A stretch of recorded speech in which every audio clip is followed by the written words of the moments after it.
Bismillah ar-Rahman ar-Rahim. I begin in the name of Allah, the Beneficent, the Merciful. I seek refuge in Him from Shaitan, the Accursed One. Elders, brothers, sisters, Assalamu alaikum wa rahmatullahi wa barakatuh.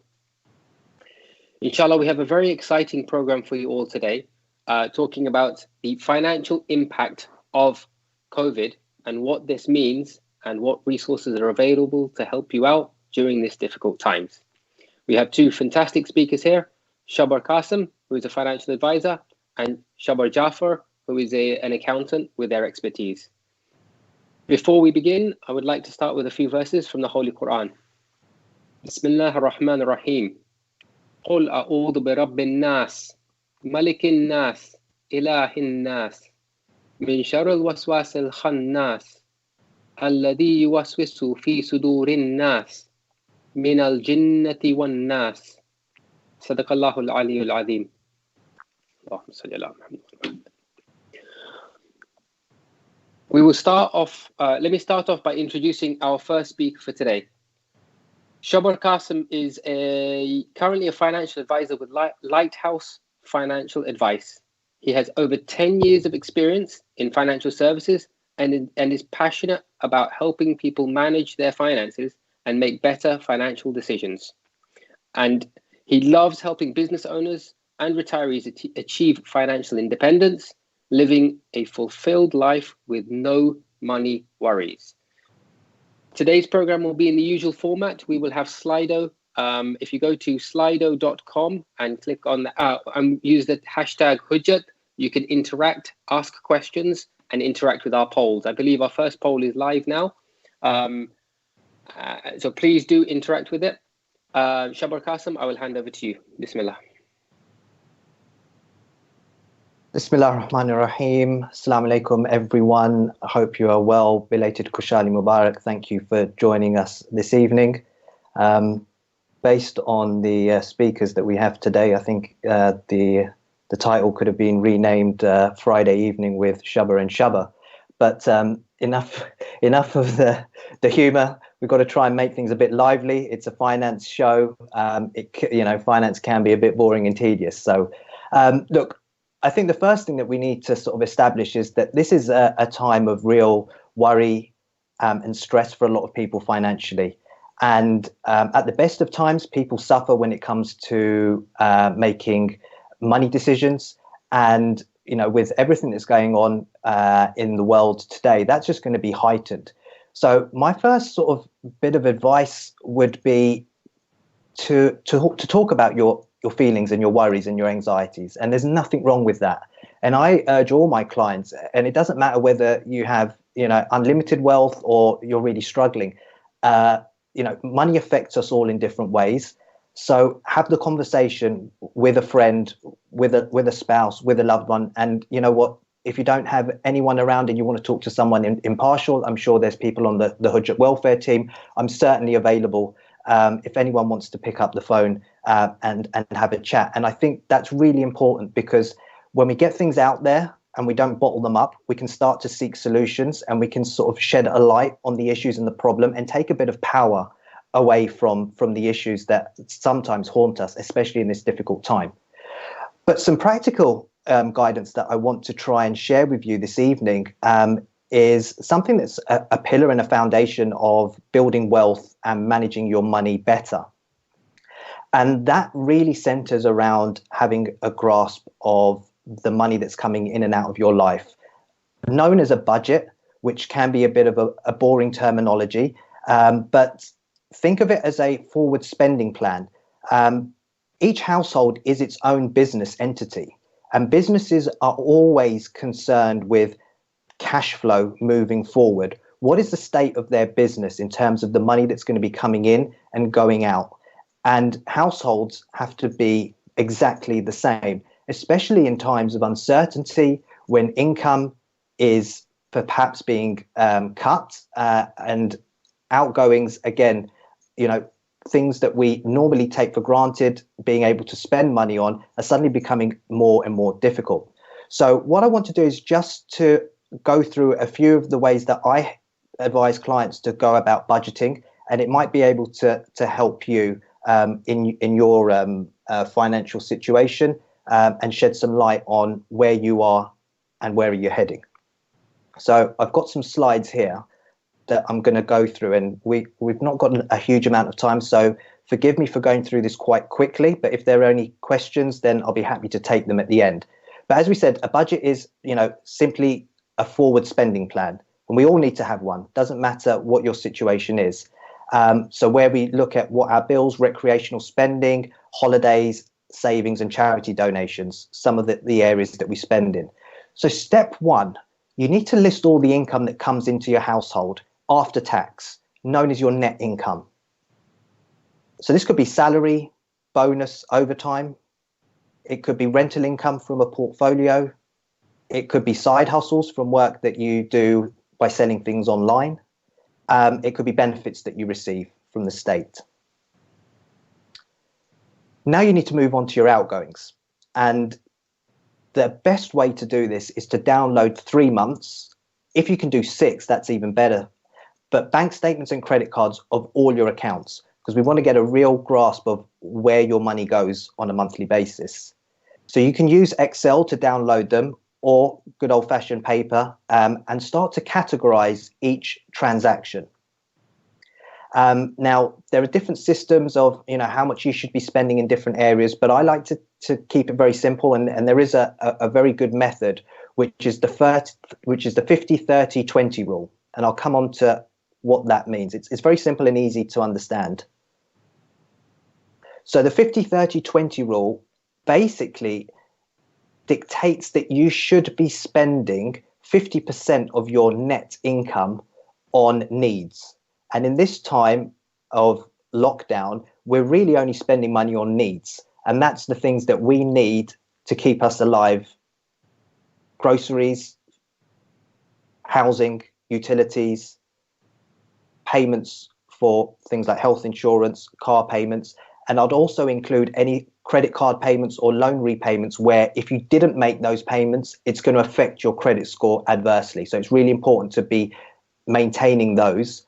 However, in the current climate, I think the other Shaba may mention, there are different help available for people that might be struggling with payments, such as holidays on mortgages and loans, etc. So we really need to categorize and say, okay, 50% of our income should be going on needs, but if they're not, that's fine, but work out what those essentials are. 30% on wants, so that's the recreational discretionary spending, which we're not doing a lot of at the moment anyway, but still go back and have a look at what you have been spending in the past, because going forward, things may need to change. So you're shopping, going out for meals, hobbies, etc. And then it's always recommended that 20% of your net income goes towards savings. So things like an emergency fund, which would be vitally important at a time like this, when a lot of us have had our incomes cut, some have lost their jobs, and to have an emergency fund where you can call upon 3 to 6 months of your expenditure for your needs means that you've got a bit of breathing space. But within your sort of savings, 20%, you've also got things like investing for your future and your retirement. So we've got an example here, which I'm going to run through very quickly. But let's say Shaukat and Shabnam have a net household monthly income of 2,800, and they've got the following expenses. Okay. If we then sat down and categorized these, we can see that their needs come to just over £2,000, their wants come to around £700, and their savings are only £80. And you can see the percentage of their income that this takes up. So in this situation, that household knows that it's quite dependent on their income just to provide for their needs, which means that they're not able to save as much, which as a result means that in times of difficulty, they may struggle to get by because of the amount of expenditure that can't actually be cut out. So something for them to consider and plan for moving forward, that they may need to make some adjustments in their spending, potentially in their wants, for example, to reduce that so that they can then build up maybe a bit of an emergency fund. Okay, so I'm just going to go back. So, that's a bit of practical guidance, and there are some quick wins during lockdown that we can all take when money is tight. And the easiest one is to have a look at your payments and see where you might be paying over the odds for your utilities. Very easy to switch utilities, and you could save yourself quite a few £100s on an annual basis by making sure you're on the best tariff. Expensive mobile phone contracts that are no longer needed because you're actually able to go on a SIM only deal, which would slash your mobile phone bill tremendously. Your Sky packages, if you're paying, extensively for Sky packages, that's a common one that I see with a lot of clients. You could really scale back on the Sky package that you've got, or you could ring up and freeze your package at this moment in time, or threatening to leave and move to a competitor often gets you a good deal. So, you need to think about ways that you can get quick wins to lower your monthly outgoings. So we've briefly spoken about people in the situation at the moment that might be struggling with payments, but there are also those that in the current financial climate might be feeling a bit uneasy or uncertain because they're planning for retirement. They have saved quite well over the years, and they've got money invested in pensions or other investments which are linked to the stock market. And as we know that the crisis has caused a real financial crash in terms of the stock market, which is going to be causing a lot of people a lot of anxiety and a lot of worry. So I just wanted to touch upon this briefly with a couple of minutes left, and really try and assure people that financial crises are often born out of social, political, and in this case, a health crisis, which has triggered this downward stock market decline. But this is nothing new. We've got centuries worth of data that have showed us that this is a feature of the stock market. The stock market is a compilation of the great businesses of the world, real companies that sell real things to real people. Now, at the moment, with the uncertainty around the economic climate, that of course is going to have a catastrophic effect on the value of stocks and shares. And so you would have seen your investments go down in value. But what this chart shows you, and I'm not sure how clear it is, that there have been ups and downs along the way. And those ups and downs are nothing new. That's not a bug in the stock market. It's a feature that events will always have an effect. But we can see that the trend has been upward, and it's a permanent advance, but with temporary downturns. So I just wanted to put that out there, that although it's worrying and you may have seen your investment fall, we can't predict the future, but do know that these things happen. They happen on a regular basis, and this too shall pass. We don't know how long and how deep the downturn will be, but with history as our guide, we know that these companies that we're invested in will continue to produce the goods and services that we all consume. Thank you for listening, and I'll pass back to the chair. Thank you, Shababa. That was very interesting and insightful, and somewhat reassuring to see that the trends in the market do recover, and generically it's an upward trend.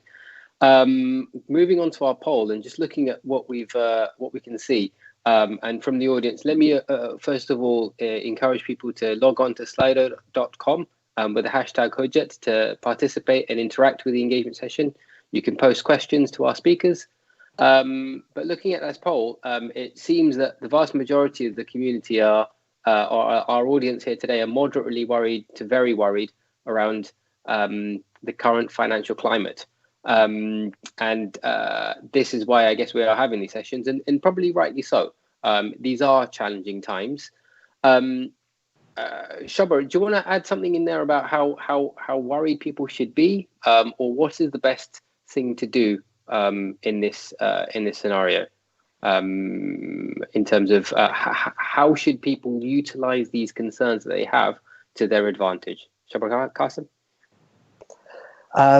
So, look, worry and anxiety is part of human nature. I think we're wired that way. I think that this period is a time of reset. It's a crisis, but it gives us the opportunity to reset and analyze various aspects of our life. So it's very easy for me to sit here with my knowledge and being a student of history and data to say, don't worry, this will pass.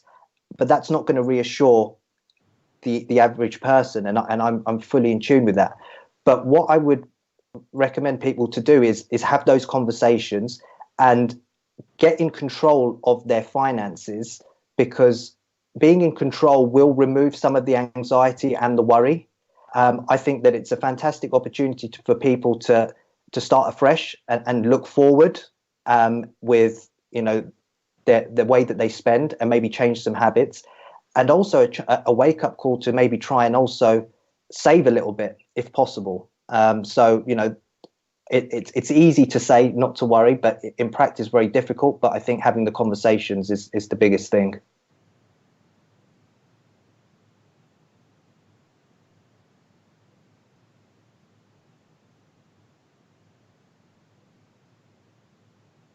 Thanks, Shabra. I guess the first question we have for you is S&P, long or short?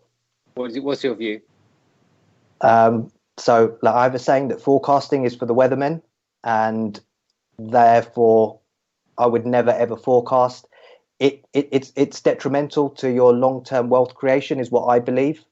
So anyone investing, you're investing for the long term. Certainly that's what I do with my money and my family's money.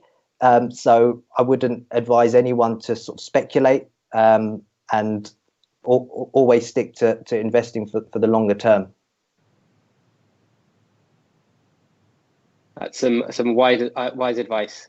So now moving on to Shabra Jaffer. Shabra Jaffer is an accountant by profession, but has done a lot of work with the community, pulling together some of the advice and information that we've pushed out to the community in terms of how to best navigate the benefits that we have available in this current climate. If I just give you a very brief introduction, Shabra is the founder and director of Jaffer Accountancy, based up in Birmingham. Shabra. Hello. Assalamu alaikum.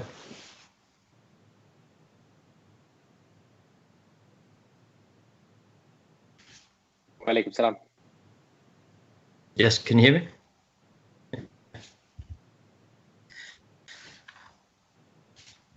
Okay, so assalamu alaikum. Hope you're all keeping well at home. First of all, just like to thank the Hujjat team for inviting me. And secondly, I think that was a great presentation by Shabra. I think cash flow is such an important subject, especially in the current climate. However, I guess my job is to really help you guys understand what financial schemes there are available for you. You know, a lot of people, I understand, probably, you know, fall asleep after reading the first paragraph on HMRC's website. But really, you know, it's my job to stay awake after that paragraph, read the legislation and the guidance and interpret it, and then pretty much put it into layman terms for people out there. So we'll start off with the first one, I guess. The government, one of the highest fixed costs for a business is their staff wages. And how the government decided to deal with this is by introducing the job retention scheme, also commonly known as the furlough scheme. And what the idea is basically that an employer will designate an employee as a furlough worker, meaning that this employee stays home, does nothing, doesn't generate any services or any revenue for its employer. The employer will continue paying their wages, okay? And then the employer will claim 80% of the wage cost from HMRC through their portal. Now, the portal was originally designed to open up at the beginning of April. However, that's now been delayed to the end of April. Really, I think right now, people should be preparing to calculate how much of the claim that they're going to be making back from HMRC. They should definitely have notified their employees by writing if there are employees are to be furloughed. Obviously, at this point, it is very, very important that employers are aware that that help is available for them.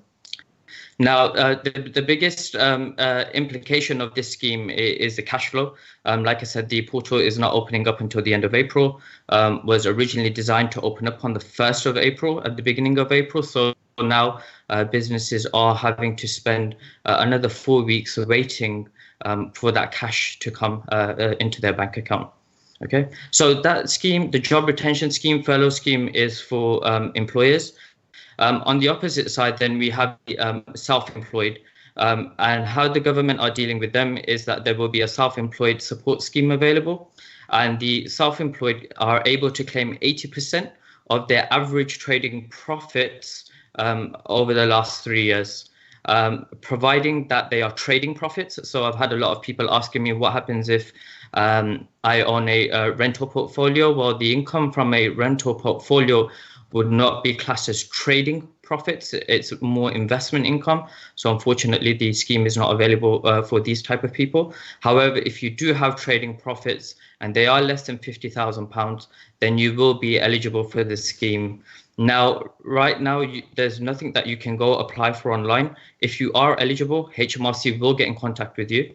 And once they do get in contact with you, they'll invite you to come online onto their portal, fill out some details, including your bank details, and then they will make a single payment over to you for the next 3 months worth of your average profits that they've calculated. So again, job retention scheme and the self-employed scheme, again, payments for the self-employed are not expected to be made until June. Again, a very massive cash flow problem over here with both schemes. Cash is being delayed.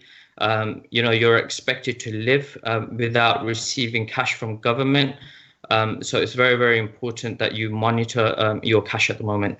So 2 schemes. Going on from there, really, for businesses, you've got the smaller schemes available, like the V80 Deferral Scheme. So if you are a V80 registered business, and if you have a VAT liability to pay from up until the 30th of June, you can automatically defer your VAT payment to the 31st of March 2021. And again, I must stress at this point that traders must remember that this is a deferral of VAT. It's not a relief. So you will eventually have to pay it back. And so you must include this when you're doing your cash flow planning. For the self-employed as well, you can defer your payment on account. So if you are subject to payment on accounts, which would have been due for the 31st of July 2020, you can now defer that automatically to the 31st of January 2021. So they're the couple of smaller schemes available really for businesses. The second type of biggest expense a business incurs is rent. So what the government are saying is that for those people who are subject to business rates relief, and you are in the retail, hospitality or leisure industry, then there will be a cash grant of up to £25,000 available, in addition to the exemption of business rates relief for the next tax year, which starts April 22, 2021. You don't need to actually do anything in order to apply for the cash grant or the business rates relief. Your local council will get in touch with you if you are eligible, and then you'll go ahead and make the claim following their instructions. So we've got the cash grant. Again, we've got the business rates relief, and right now at the moment, while people are waiting for the cash to come through the bank. Completely going back to Shobar's presentation again, monitoring your cash flow is very, very important right now. Cutting off those where you don't need to. There are a few other things you can do in terms of mortgage payment holidays. So we know that you can defer your mortgage by 3 months. Universal credits are available there for the self-employed as well. These are the main schemes available out there for people, but it's very important that you guys understand that whether you are eligible for it, and if so, then how do you go about making a claim, or do you wait until you're contacted from HMRC or your local authority? Yeah, I'll hand it back over to the chair now. Thank you. Thank you very much, Shabar, for your interesting discussion there. It's very, it seems like a very complicated world trying to understand exactly all of the various schemes that are available. But you did make a very good point in terms of cash flow is something that needs to be acutely taken care of. Before we go to the questions, I'm just going to go and have a look at the poll that we pushed out. How aware are you of the various government schemes applicable to you? Most people seem to be aware that there are schemes, but not much more than that. And that's interesting. So that your topic is very relevant to the community. I'm going to run through some of these questions in no particular order. What is the help available for private companies who don't fall in the grant threshold besides CBIL? Yeah, so for those businesses who are like sole director companies, then the furlough scheme is available for such businesses. So we can confirm that as a sole director company, for instance, can make themselves furlough. And at the same time, what they just need to remember is that their businesses, in order to qualify for this scheme, are not able to generate any revenue activities for their business. However, they can continue to comply with their statutory duties. So by all means, they can get in touch with their accountant if they need to file their accounts or carry out any other reasonable activities, but really nothing out there or nothing to generate revenue for business. Now, while the furlough scheme is available to them, the second type of scheme which would be available to such people is the business interruption loan scheme. So again, it is a 12-month interest-free loan to help them, to help the cash flow going until they start trading again. But again, they have to remember that this is a loan, and they will need to factor it into their cash flow once the interest rates start picking up as well.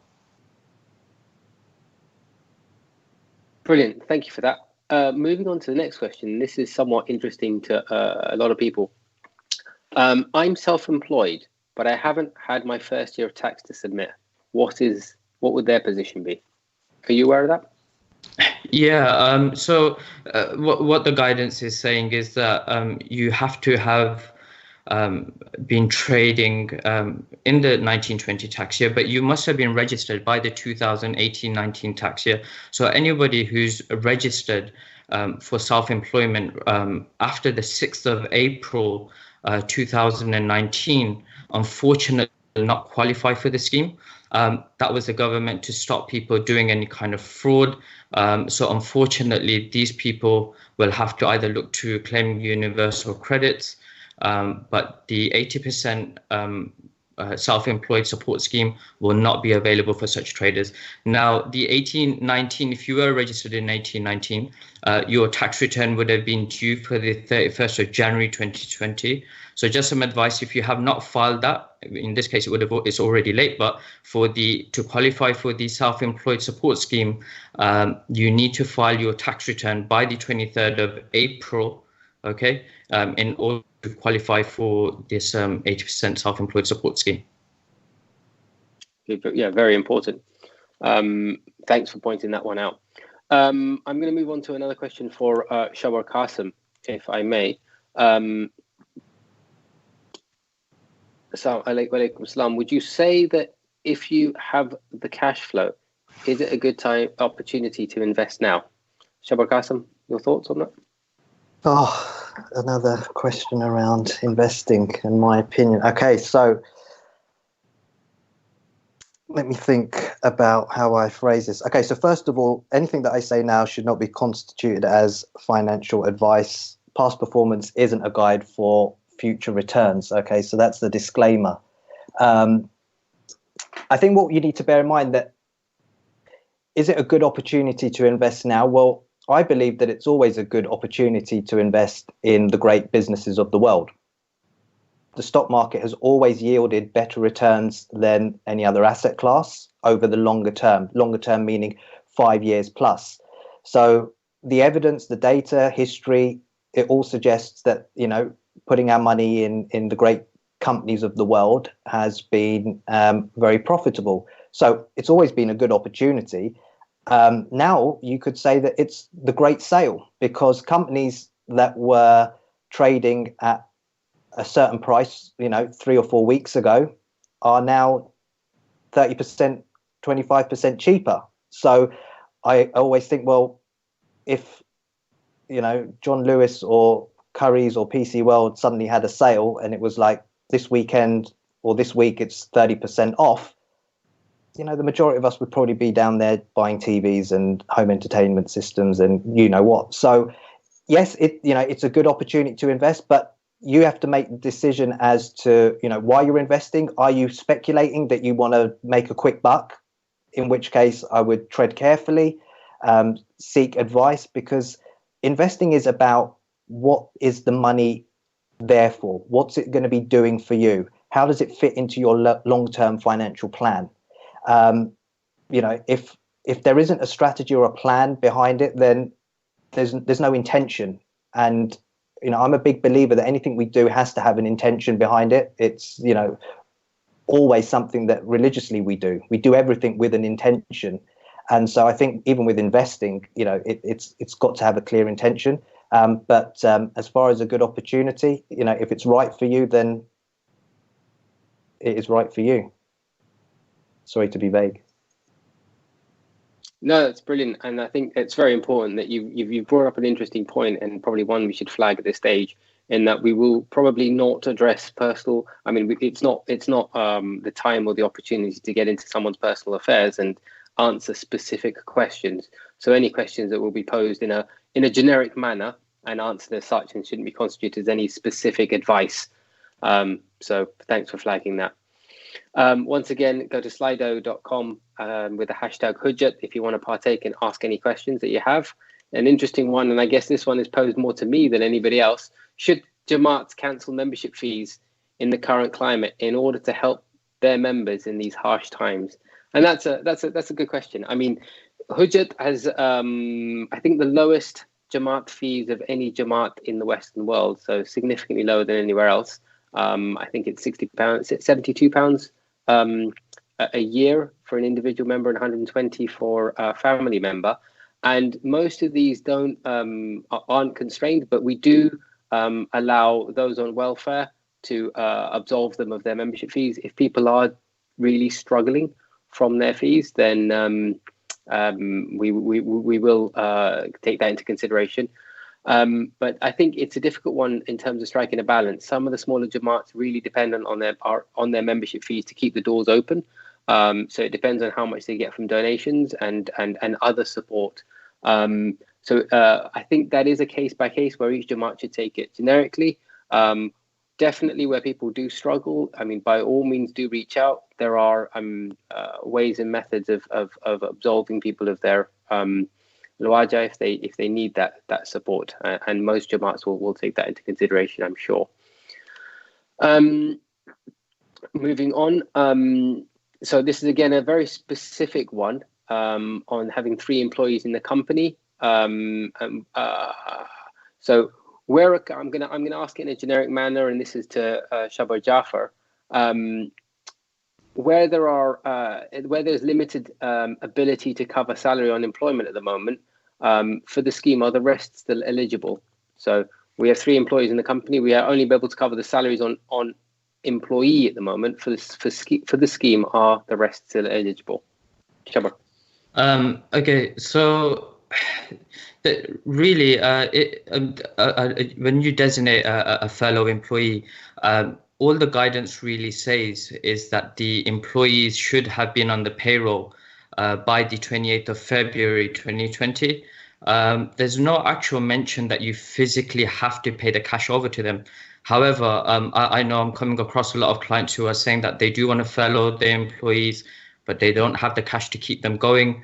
What does that mean? Do they need to keep paying them the cash in order for the employees to qualify as furlough?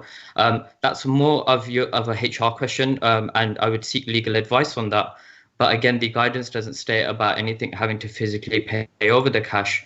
And best practice would probably be to get an agreement with your staff who you want to designate as furlough, and have some kind of agreement with them that you will pay the cash once it becomes available.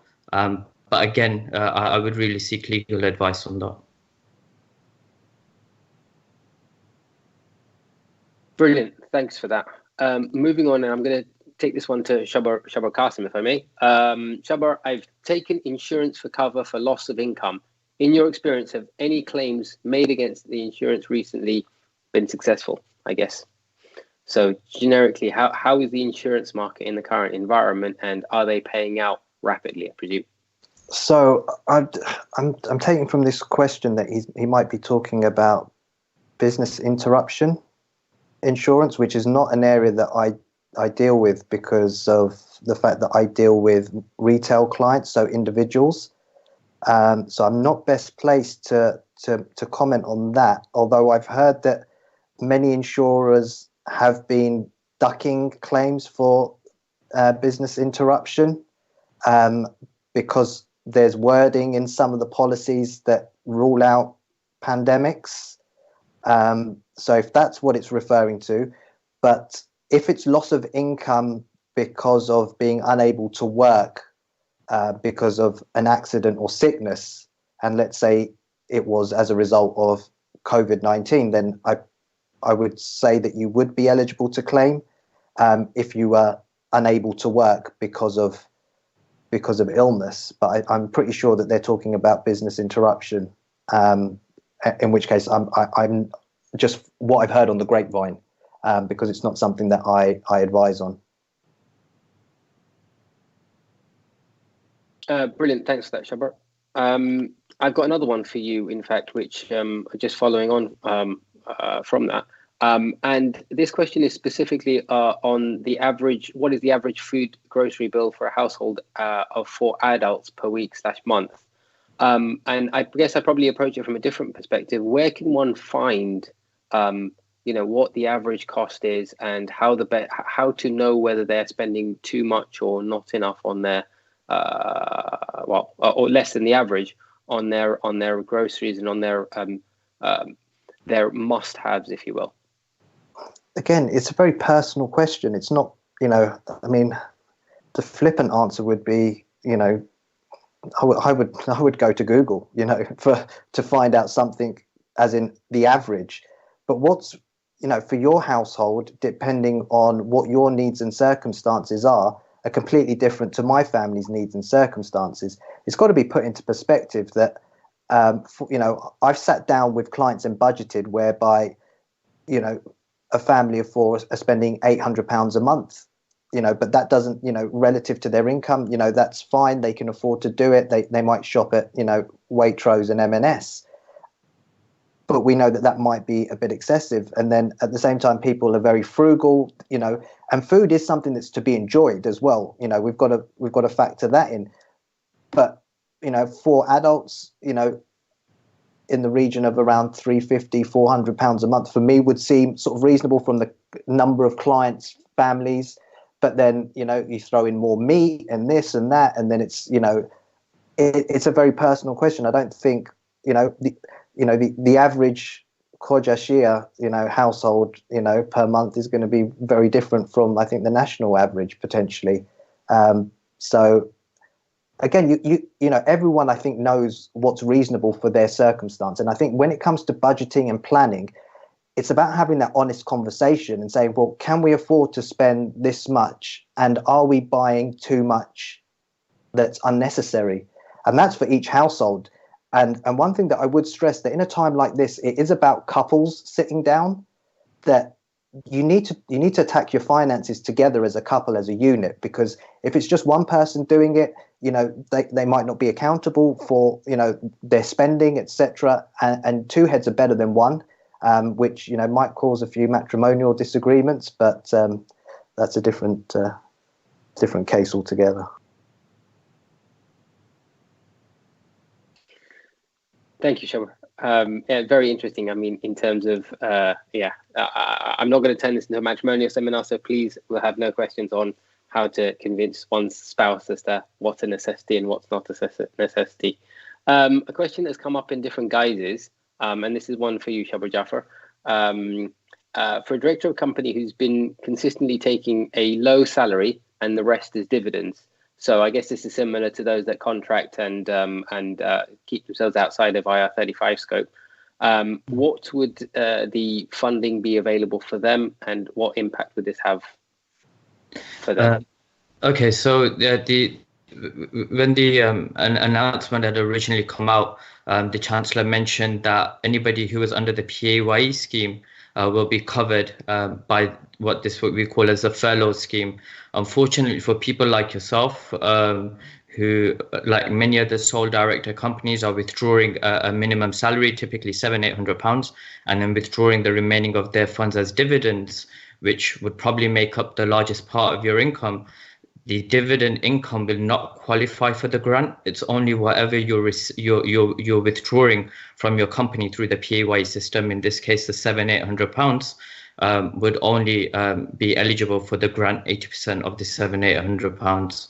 So as I mentioned before, you have got the furlough scheme, and I mean, you could go and apply for the business interruption loan. In practice, I know a lot of people are finding that difficult. Banks are being difficult to lend. But unfortunately, the original position was thought that sole directors would not qualify. It is confirmed that you will qualify, but if you are withdrawing a minimum wage from the scheme, then that's the only amount, unfortunately, you'll be compensated for.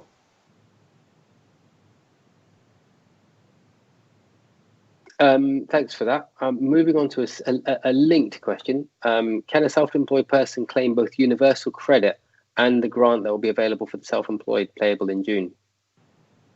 Yes, they can. So the rules for the universal credit have been slightly relaxed. Without sounding so technical, they've removed what they call the minimum income floor. So applying for universal credits should be a lot easier now.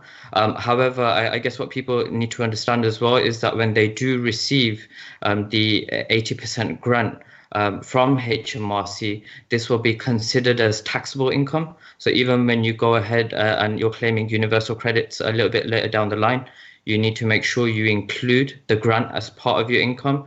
And also the income will also have to be reported on your self-assessment tax return for the 2021 tax year, which will then need to be reported and filed over by the 31st of January 2022. So.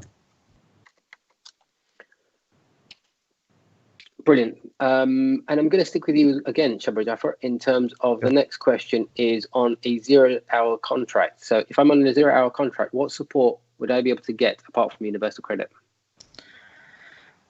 Again, so the furlough scheme is available to you because you are under the PAYE system, but we're yet to see how this actually works in practice, because as a 0-hour contractor, if you're going through an agency, it's really the agency who will be your deemed employer, and whether the agency decides to furlough you and take on all the administration burden of paying you, waiting to claim it back from HMRC, is still yet to be seen.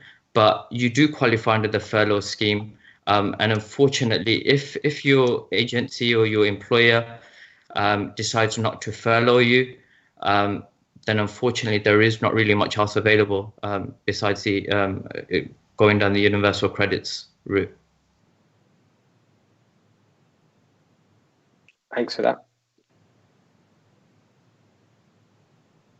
Salams, I'm self-employed with a minimum income of £300 a month and have no tax to pay for the last 2 years. What will I be eligible for this scheme? I'm not sure what scheme you're referring to, but Shabra Jaffer, what schemes would be eligible for someone on low income? Again, so if you are self-employed, if you're set up as a sole trader and you're self-employed, you'll be eligible for the self-employed support scheme. And again, how that works out is, so HMRC will see what your trading profits were for the last 3 years. Okay, take the average over the last 3 years, multiply it by the 80% grant, and that's what you'll be entitled to.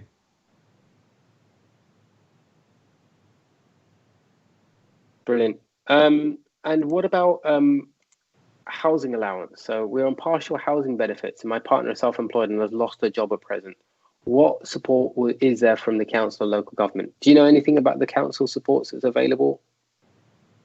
When it comes to the tax credit system, I just would strongly advise anybody to just get in touch with HMRC, see what is available for them, and just if they're again going back from a cash flow point of view, if they can work on their cash flow, but from a claiming point of view, best advice would be get in touch with HMRC and see what tax credits they would be entitled to. Yeah, that's a good point. That's a very good point in terms of it's probably worth reaching out to the council or HMRC in terms of what tax credits are available and what support you can get from the council. So that's a good point.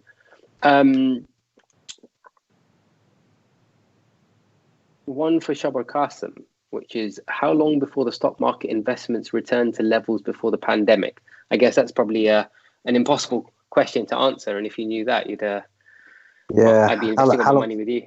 Yeah, exactly. How long's a piece of string? Again, you see, I think we need to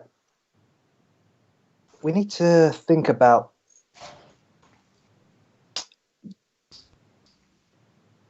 whether these questions, in the grand scheme of things, based on the fact that we know that crashes and downturns are a feature of the stock market. We can't get away from them. And trying to market time is probably going to be the biggest killer of your wealth that you're going to come across, because you're effectively having to make two decisions: when you exit the market and then when you return to the market. And to time those two decisions is incredibly difficult. And even the best investment analysts in the world have repeatedly not made that call correctly, because if you do miss getting back in the market, you're going to miss out on potential growth that's going to have a massive impact on your wealth creation. So the idea is you invest and you stay invested. You don't panic and you don't sell and you don't try and time the market, because we know from the data from history that the downturns are temporary, and there is no point trying to time the market. They will rebound at some point, but we don't know when.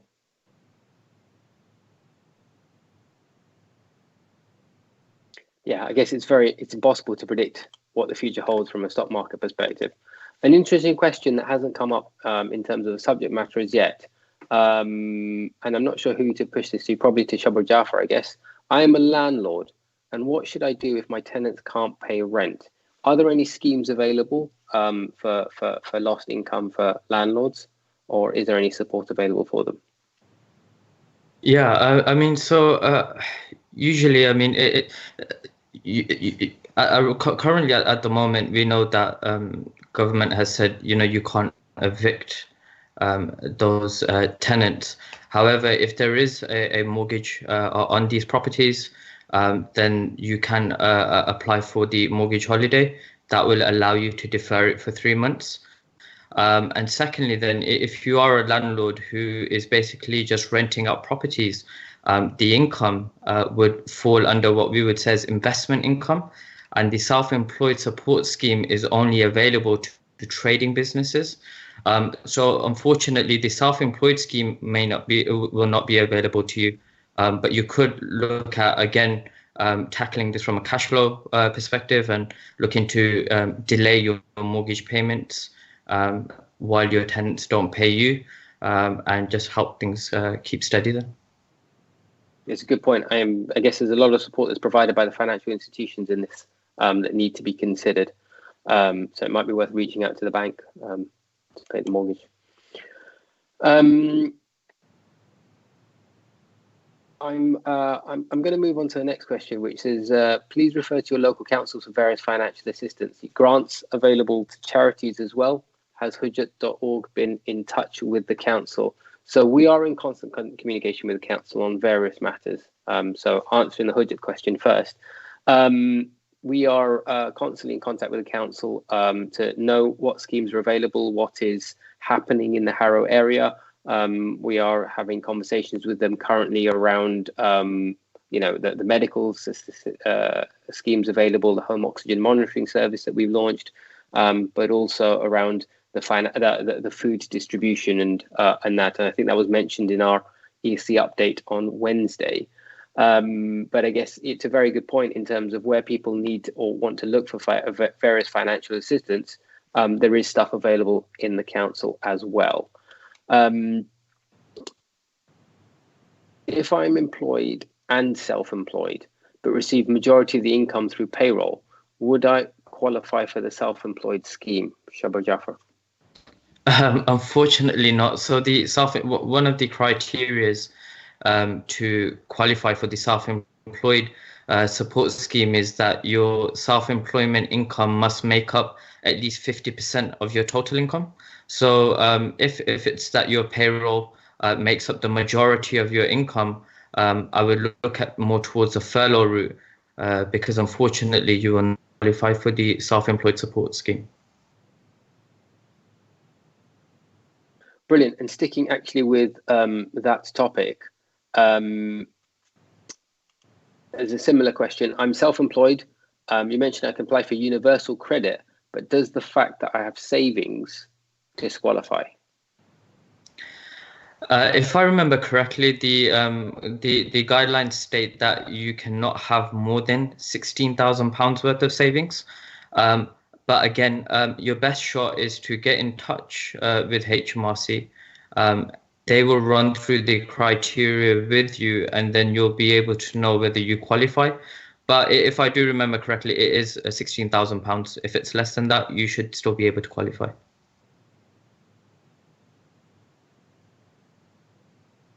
Thanks for that. And sticking with you, Shabar Jaffer, in terms of, I understand there are grants of 10,000 and grants of 25,000 are different in the way they're handled. So making it more generic, are there differences in the way that grants and schemes are handled depending on their size?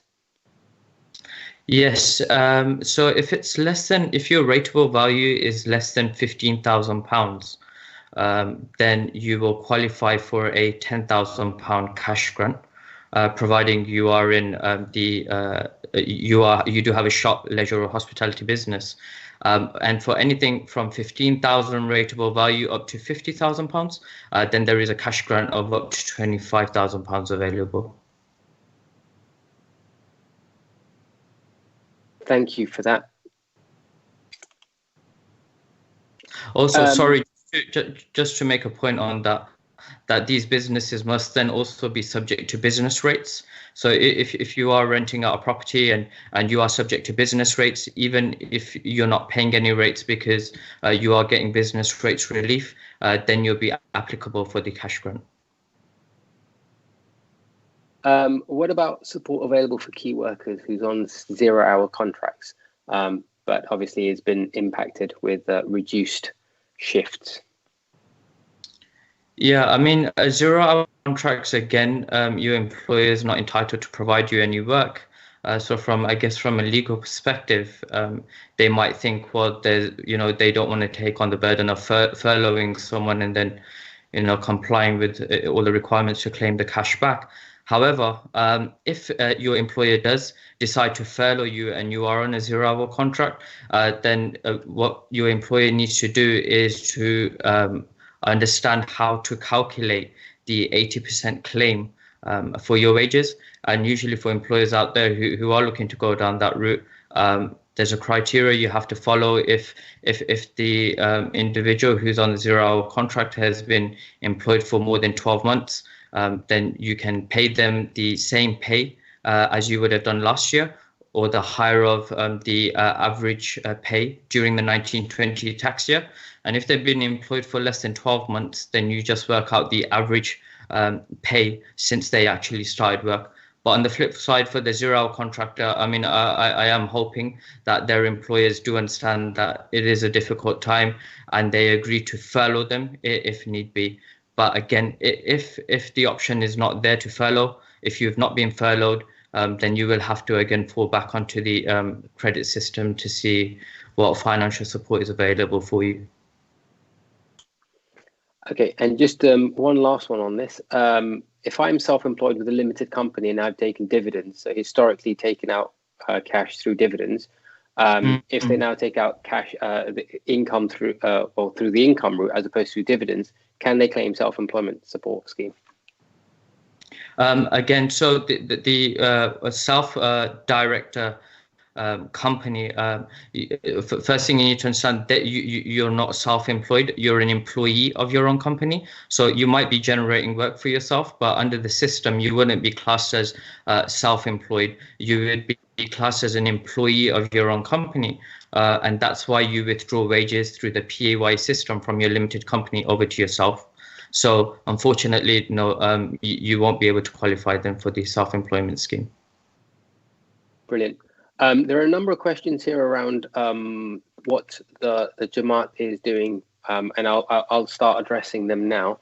So the first question is, what support is Hujjat providing at this time for struggling individuals, businesses? Can further details be provided? So I'm just about to pull up a slide which kind of tells you exactly what where to reach out for help.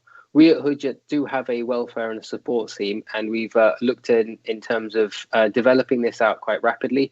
And we do have a financial assistance scheme available for our community. The details are now on your screen. It's welfare@hujjat.org, and then you can also reach out through the single access telephone number 0208 420 7923. Now, our scheme is there to help those that are most in need. Of course, at this time, Hujjat has limited funds, but we want to make sure that nobody's going through, as and where we can try and help and support as many of our community as possible with any cash flow difficulties. As both Jabbar Qasim and Jabbar Jafar have mentioned, cash flow is a key thing in this time. So we will be looking to provide soft loans and to help people through the cash flow difficulties as and where we can. And help support people through this difficult time. So we do have some funds available. We are always reaching out to get more funds. But if you are struggling for cash, do not hesitate to reach out. We at the Jamaat do have some funds available, and we are continuously going out to gain more. And that kind of leads me on to the next point. So the next question: what support is WF and COAGE providing to member Jamaats, so that Jamaats can in turn support individual members undergoing hardship? So carrying on with that theme, WF, so we in Hujjat are in constant contact. I have a weekly call with my counterparts at COAGE level, and the COAGE president and the office bearers there. And we're always discussing all of the various issues around the COVID crisis, whether it be health related, whether it be the burials and the challenges associated with that. But also finance is a key thing that we have brought up, and it has then been echoed up at WF level. So WF, I believe, have started fundraising actively and looking to try and gain some centralized resources, and then we'll distribute that based on the need as they deem necessary. So we are constantly communicating with COAGE and WF around what the challenges that we're facing here in Hujjat are, the size and scale of the problem. And we're even looking to provide data and metrics to them. So all of those in terms of volume of applicants that are coming through the system for welfare, the challenges associated with burial. So we are exchanging information constantly, and they've been very supportive in everything that we've looked at. Is Hujjat involved with the WF and COAGE and WF economic initiative plans? How will Hujjat benefit from being involved with these organizations? I think the World Federation has historically had a huge impact on Hujjat and added a huge amount of value add.